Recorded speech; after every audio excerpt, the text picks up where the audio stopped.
That is what has made our recovery happen. When you look all around the world, they are still struggling to recover from the pandemic. Here in America, the greatest job creation of any single presidential term in American history. Thank you, President Biden.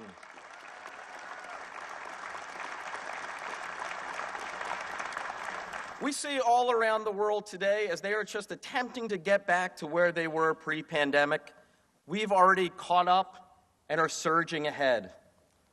But it's one thing to recover, it's another thing to build for the future.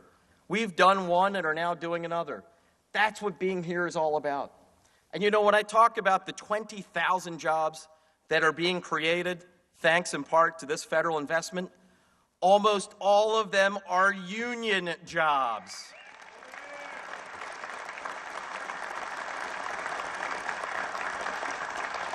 Because as the president likes to say, it's the middle class that built America, and it is organized labor that built the American middle class.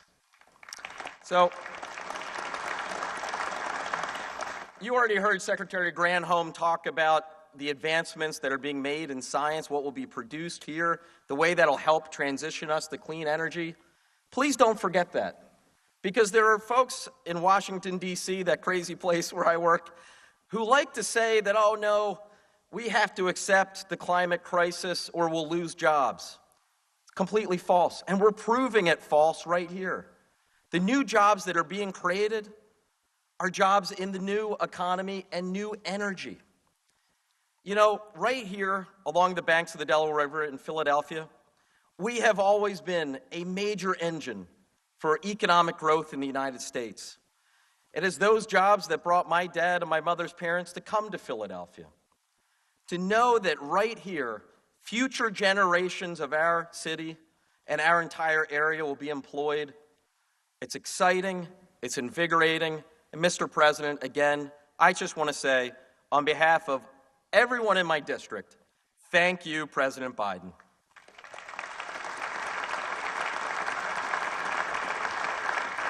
Please welcome U.S. Senator Bob Casey.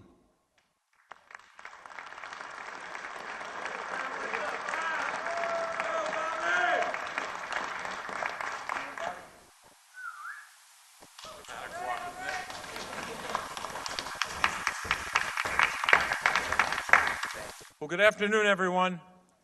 I'm one of the last speakers until you get to the President and the Governor and so many others, but I'm honored to be here today to talk about two things: union jobs and a clean energy future. That's why we're here to gather today, to celebrate this investment in the people of southeastern Pennsylvania and beyond, throughout this whole region and throughout our state. So we're grateful for this. And I want to thank the President for his work in passing the infrastructure bill, a law that I voted for proudly. We didn't get votes from too many people on the other side, but I'll leave that for someone else to count up the votes. But I'm damn proud I voted for the Infrastructure Investment and Jobs Act. So we're honored to be here today with President Biden. We're honored that Governor Shapiro is here and Secretary Granholm, Mayor Kenney, and the members of Congress, Brendan Boyle, who preceded me. But I also want to thank the men and women of organized labor who are here. Thank you for being here today. Thanks for your work, and give yourselves and your unions a round of applause.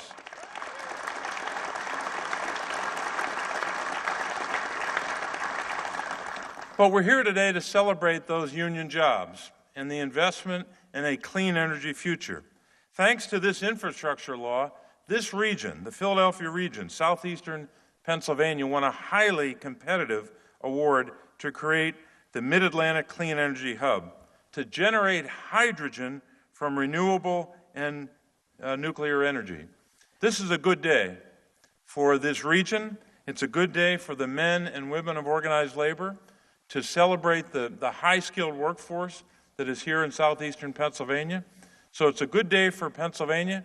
It's also a good day for the region beyond Pennsylvania, and it's a really good day for the United States of America. Thanks for making it possible, you the workers who made this possible. Thanks very much.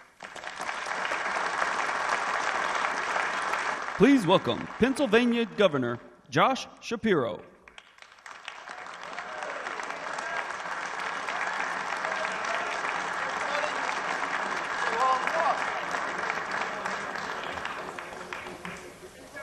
How we doing, Philly? So listen, I know it's a challenging moment right now overseas, and I know it's a challenging moment right here in our beloved city. So many in Philly are hurting right now. 2 more police officers were shot last night, 1 fatally. And I know words cannot express my anger and sadness, nor any of yours. And I know we all join in collective prayer for our fallen police officer and for every single woman and man who puts on that uniform, the Philadelphia Police, the Pennsylvania State Police, or any of our police departments across this Commonwealth. We are indebted to each and every one of them, and we're keeping law enforcement in our prayers. For as sad as a moment this is for our city, it's also a moment to feel hopeful, a moment to feel optimistic. You know, when 95 collapsed this summer and the eyes of the world were on us, Philadelphia, Pennsylvania, we showed that we can do big things when we work together. We showed we can get the job done. You see, we reopened I-95 in just how many days? 12 days. 12 days.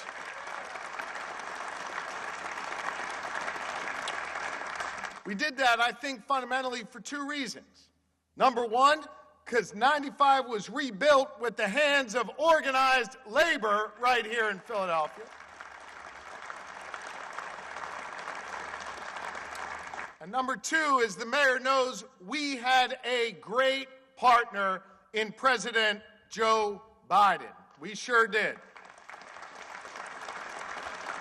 Now, the president's back here today to announce the next partnership, the next big thing that we are going to accomplish together here in the city of Philadelphia and across this great Commonwealth. The president's going to announce shortly that he has selected the Commonwealth of Pennsylvania to be the center of the clean energy universe going forward.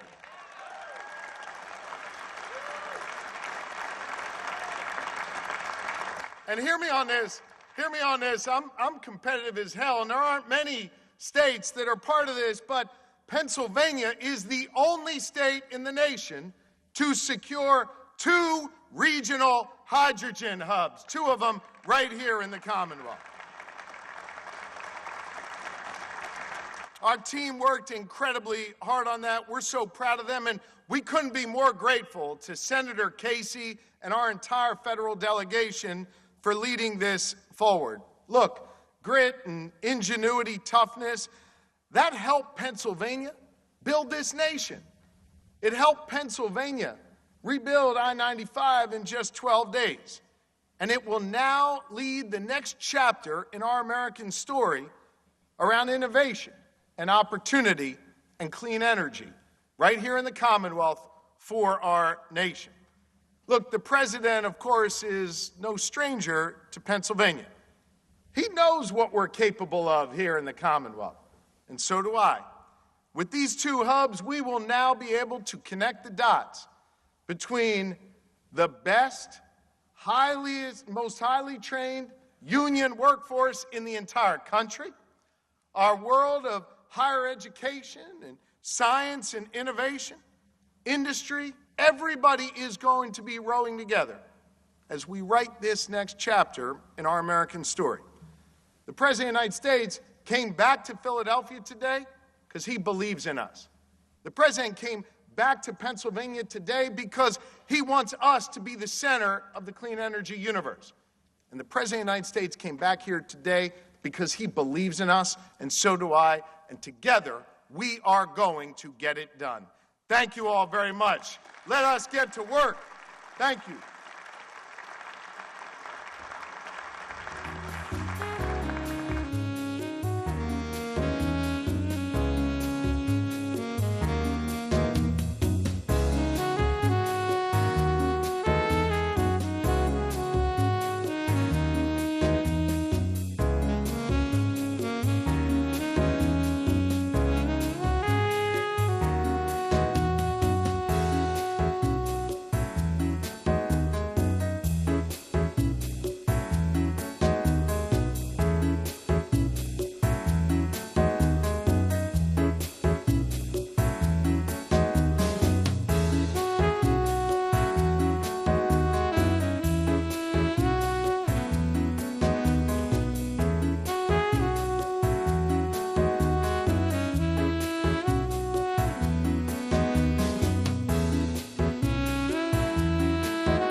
Please welcome the business manager for the Philadelphia Building and Construction Trades Council, Ryan Boyer. I'm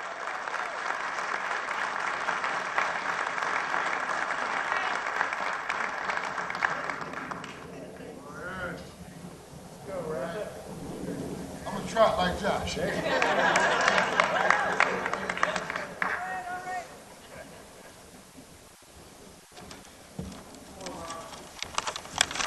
Thank you. First, let me welcome my loud, rowdy sisters and brothers from the Philadelphia Building Trades. Come on.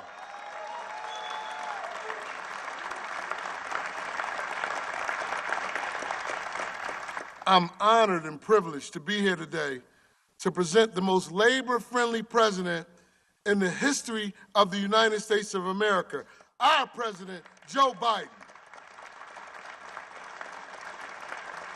Joe Biden has prioritized the needs of working families, union families, more than any other president in the history of our nation. Against significant opposition, Joe Biden advanced and signed the biggest infrastructure package in our generation. Literally billions of dollars of investments in our roads, bridges, schools, and all of our communities will benefit from this for thousands of good-paying union jobs, Anthony Gallagher.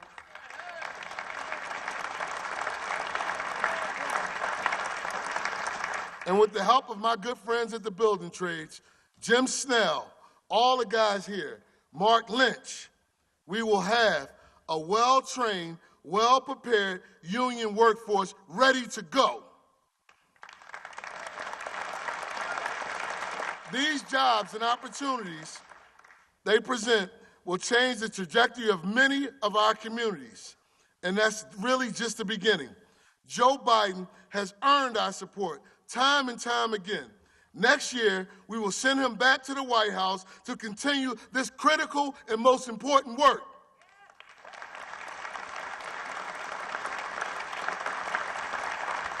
Josh says he's competitive.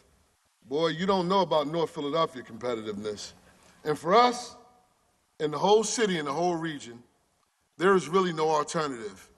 It's either Joe Biden or we go to hell in the handbasket. Ladies and gentlemen, brothers and sisters, please join me in welcoming our friend, our Pennsylvania. He comes to us all the time, so give him a warm Pennsylvania welcome to the President of the United States, President Joe Biden.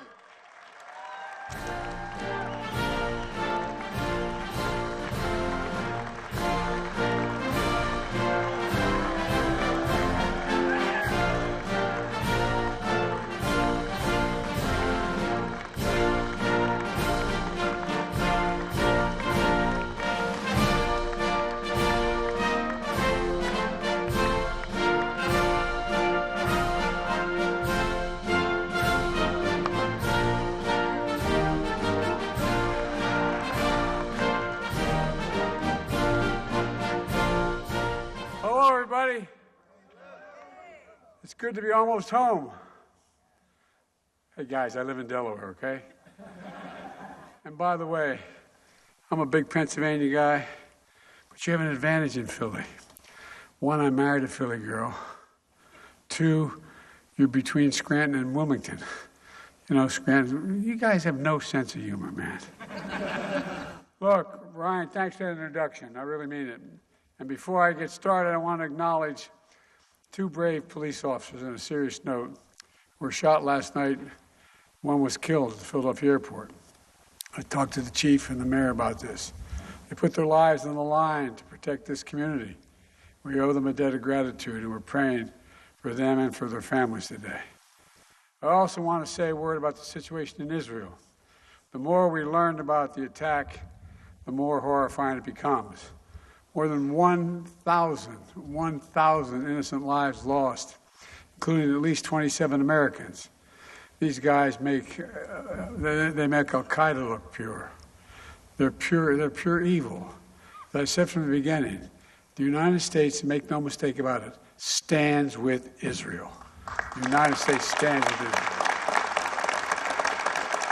Secretary of State Blinken was in Israel yesterday, and Secretary of Defense Austin is there today. We're making sure Israel has what it needs to defend itself and respond to these attacks. It's also a priority for me to urgently address the humanitarian crisis in Gaza.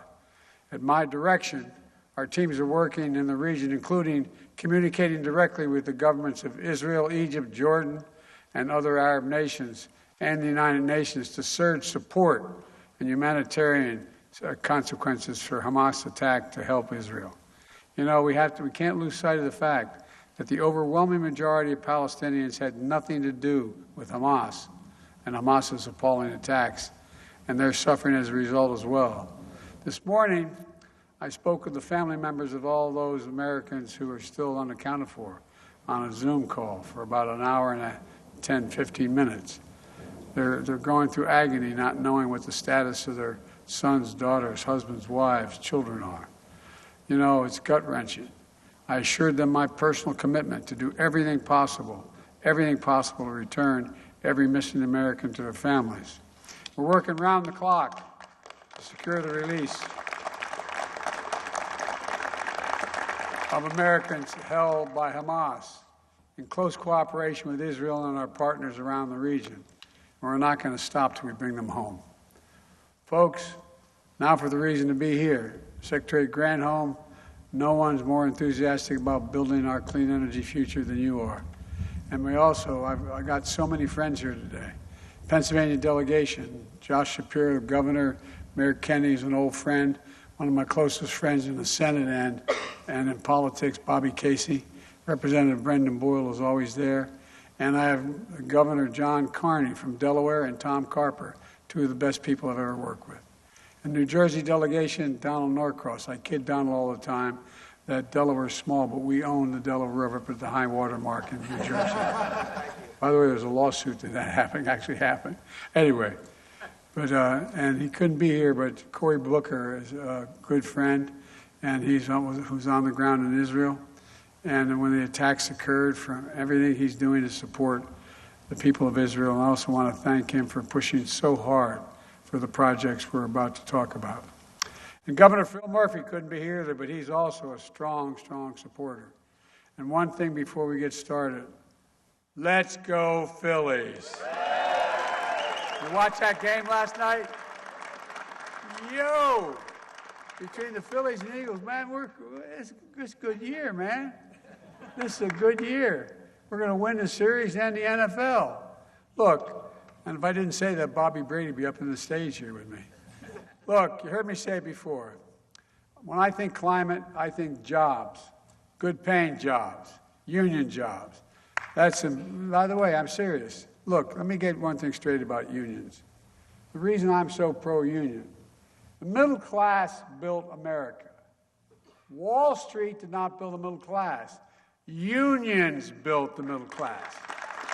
That's why. That's not a joke. I'm deadly earnest about that. And it's especially true when it comes to clean energy and manufacturing. When the public sector and the private sector come together, proving we can do big things in America. One of the things that I worried about was that, we talked about there used to be an argument that you can't have industrial policy dictated by the government. Well, guess what? I found that when the government invests in the needs of the American people, invests in America and the American people, guess what? The private sector jumps on real quick. In fact, I've asked CEOs this question repeatedly. When the United States invests considerable resources in new industry, does it encourage or discourage businesses to get in?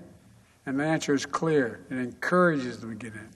Federal investments attract private sector investments. A lot of it. Creates jobs in industries like clean energy and demonstrates we're all in this together. And that's what this is all about today. I'm here to announce one of the largest advanced manufacturing investments in the history of this nation. $7 billion in federal investments. It's going to attract $40 billion in private investment in clean hydrogen and power of the economy. It's spread over 16 states, creating tens of thousands of good-paying jobs, many of them union jobs, most union jobs. It's a $50 billion investment. and our economic competitiveness, a stronger, energy-secure economy, and combating the existing threat of climate change. It's all part of my plan to make things in America.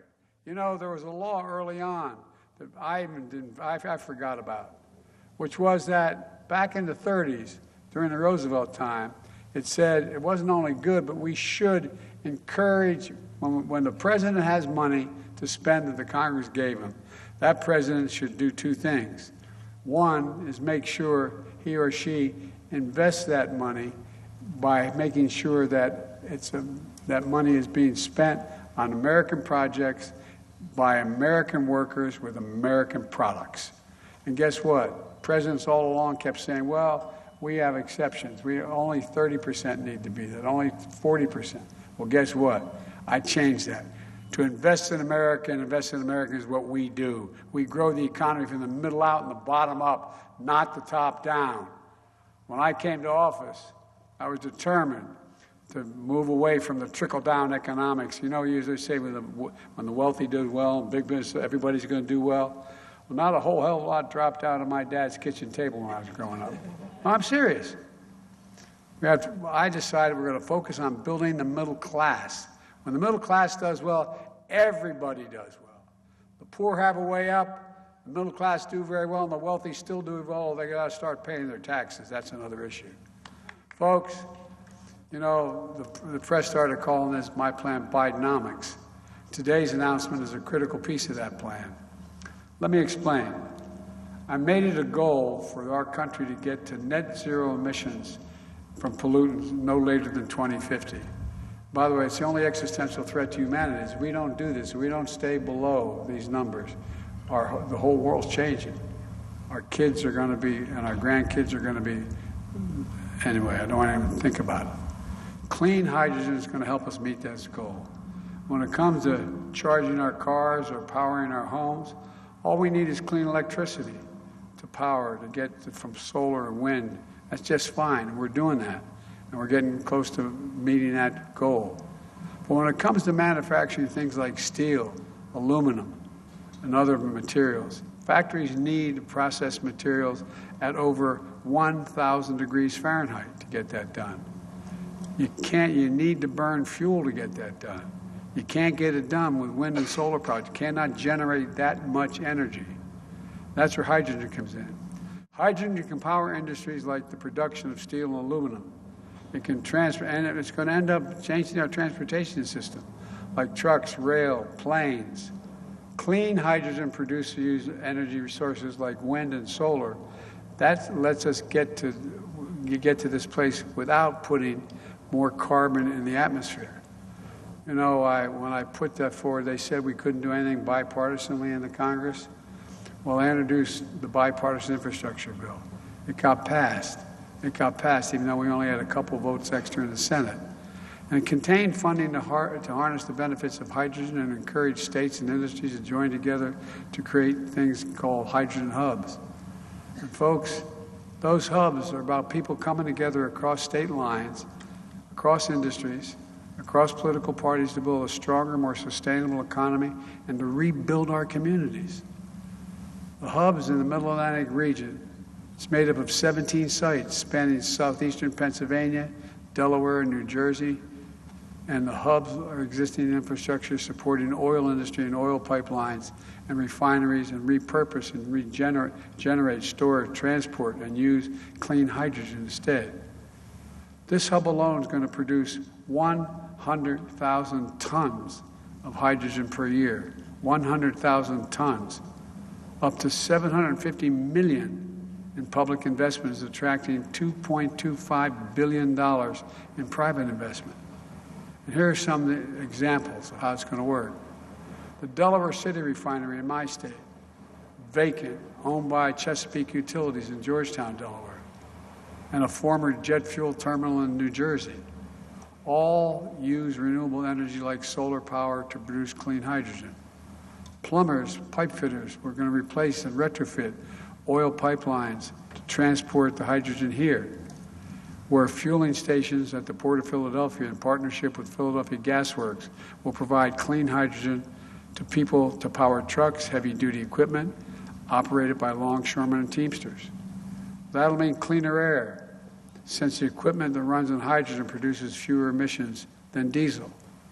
Across town, on the site of the old Philadelphia Energy Solutions oil refinery, a new bellwether district, Hilco, was going to use clean hydrogen or steam to power the life sciences and logistics on campuses where companies will do research and development for the next generation technologies. The City of Philadelphia and Southern Pennsylvania Transportation Authority are going to use clean hydrogen to power their heavy-duty vehicle fleets like street sweepers, garbage trucks, fuel cells, and electronic buses. The DuPont Company in Delaware is going to use hydrogen to power their research and development operations at one of the most extensive power experimental stations in the world in Wilmington, Delaware. Here in the Mid-Atlantic hub, every single one of these projects will use project labor agreements. That's another way of saying union.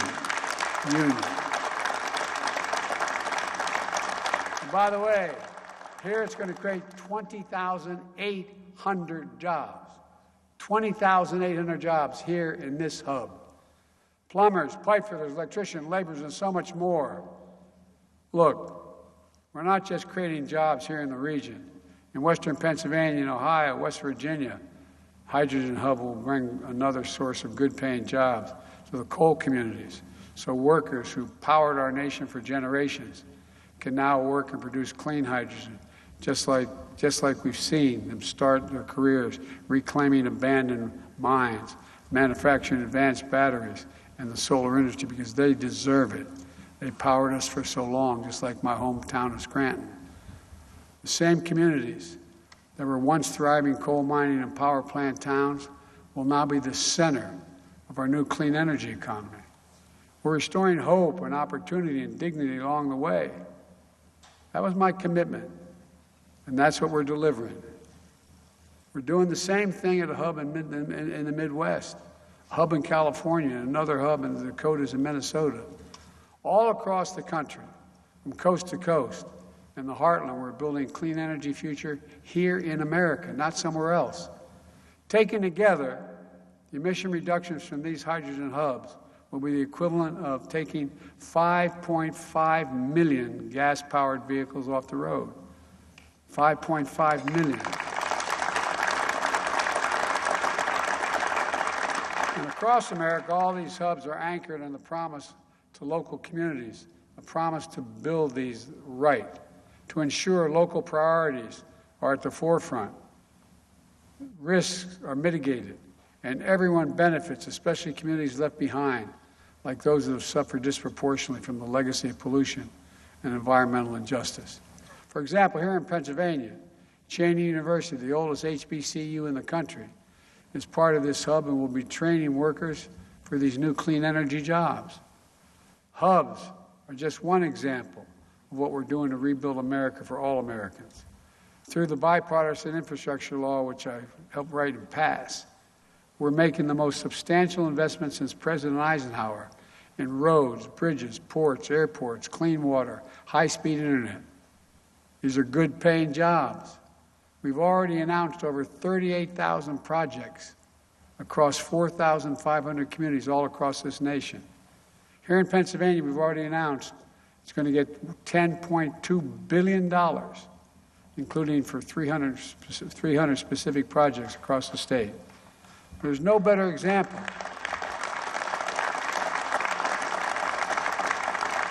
There's no better example of how we're rebuilding America, doing big things right here in Philly, where union labor, a great team effort to get I-95 back up and running in just 12 days with the help of the governor after a section of that highway collapsed.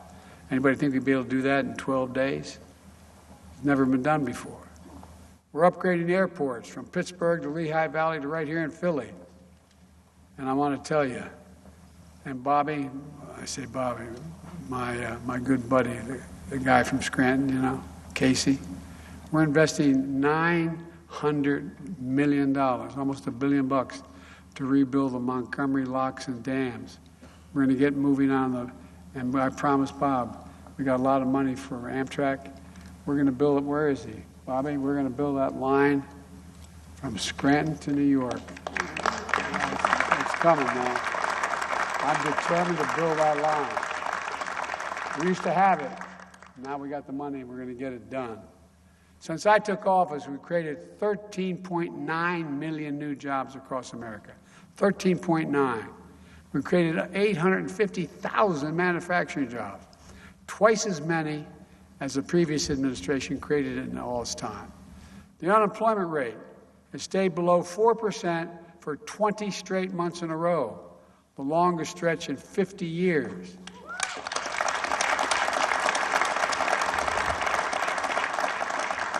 We've achieved a 70-year low in unemployment rate for women. We've seen record low unemployment for African Americans and Hispanic workers and people with disabilities. This is everybody, not just a few people. This is everybody. And by the way, the data shows we have the highest share of working-age Americans in the workforce in 20 years. And inflation is coming down. It's down 60% since last summer. Core inflation is the lowest level in 2 years, and now we have the lowest inflation rate of any G7, any major industrial country in the world. We're creating good jobs in communities. We have more to do. We're creating good jobs in communities across the country, including in places that have been left behind for too long because factories shut down, towns were hollowed out, and jobs were moved, and people lost their sense of pride. Hold a second. Think about it. How many small towns you know in Pennsylvania and all across the Midwest where there was a factory that for 30, 40 years, people were able to work and have a good, decent salary, live a middle-class life.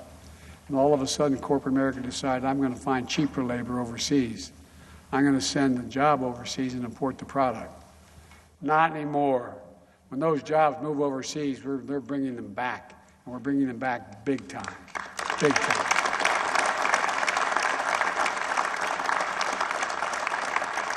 And by the way, I mean, think of the pride. You know, you lived in a neighborhood. You lived in a small town. Your whole life, your father, your grandfather, you're able to make it. And all of a sudden, there's nothing left.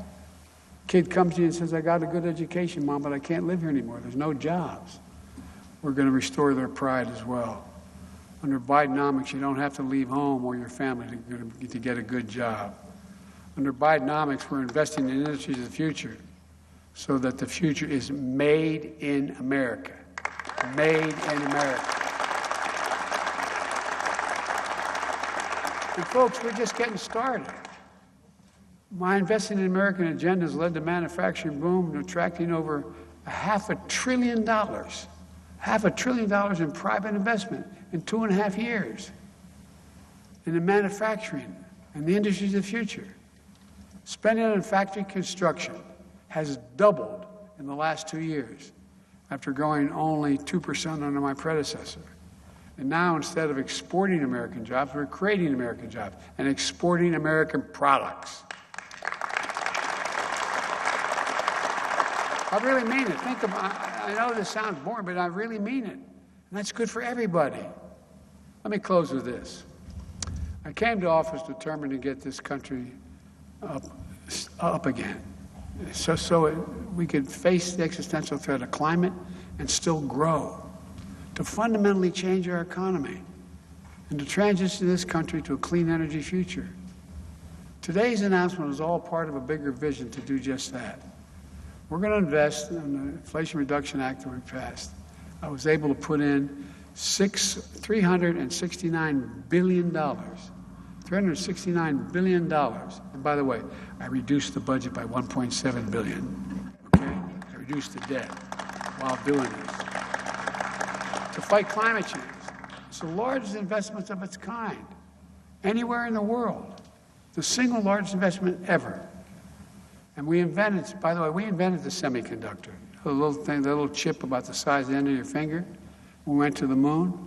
It affects nearly everything in our lives, whether you have a cell phone, an automobile, refrigerators, sophisticated weapon systems. But guess what? We were initially producing 40% of them all in the world. Guess what? We got down to producing 10%. Why? We took it overseas.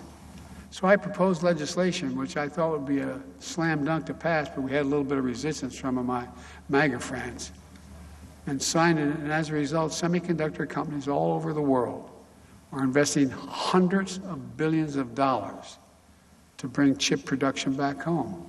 For example, just outside of Ohio, outside of Columbus, Ohio, there's 1,000 acres. We get Intel come along and say, look, we're going to invest there. We're going to invest over $20 billion. We're going to build these new fabs, these factories, they call them. They're like twice the size of football fields. And guess what the average pay is? About $100,000 to $110,000 a year. And you don't need a college degree to have the job. Look, with this bipartisan infrastructure law, we're seeing cranes in the air, shovels in the ground, and pride coming back to cities and towns all across the country. Nearly a century ago, Franklin Roosevelt, Rural Electrification Act, brought electricity to the millions of Americans, generating significant economic growth and prosperity. Nearly 70 years ago, President Eisenhower launched the interstate highway system. The investment we're making today will be for our kids and grandkids what those historic projects were in previous generations, only bigger. Today's announcement is transformational, and it joins a long line of transformational adjustments we made just since I took office. And as a result, I truly believe that this country is about to take off, because for the first time in a long time, we're actually investing in America. We're investing in Americans, not just America. We're investing in our future. I can honestly say, and I mean this, and I know I don't look it, but I've been around for a while. I've never been more optimistic about America's future. Just to remember who in the hell we are. We're the United States of America. There is nothing beyond our capacity. If we work together, nothing. Because of you all, we're going to get it done.